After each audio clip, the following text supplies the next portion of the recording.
Ils attendent toujours un miracle. Dans cet espace qui sépare les talibans des troupes américaines autour de l'aéroport de Kaboul, des centaines d'Afghans et leurs familles se retrouvent dans un entre-deux, prêts à supporter des nuits d'attente pour quitter cet Afghanistan aux mains des talibans. Tous espèrent se voir proposer une place dans un avion. Il leur reste 8 jours avant le 31 août, date à laquelle les Américains doivent en théorie achever leur retrait. En théorie, car une extension n'est désormais plus exclue par Joe Biden. Le président américain continue de défendre la décision de retirer les troupes. L'évacuation de milliers de personnes à Kaboul aurait été difficile et douloureuse, peu importe quand elle aurait commencé, a-t-il dit.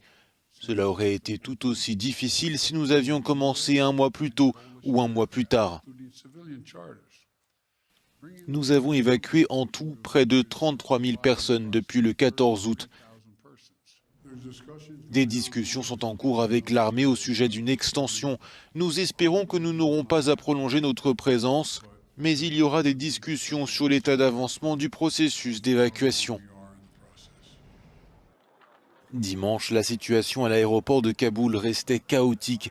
L'afflux de dizaines de milliers d'Afghans désespérés a donné lieu à de violentes bousculades. 7 personnes sont décédées.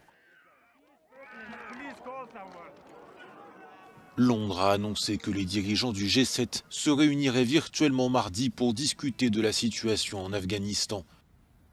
Pendant ce temps, les talibans ont annoncé le lancement d'une offensive contre la vallée du Panchir, seul territoire afghan qui leur résiste encore.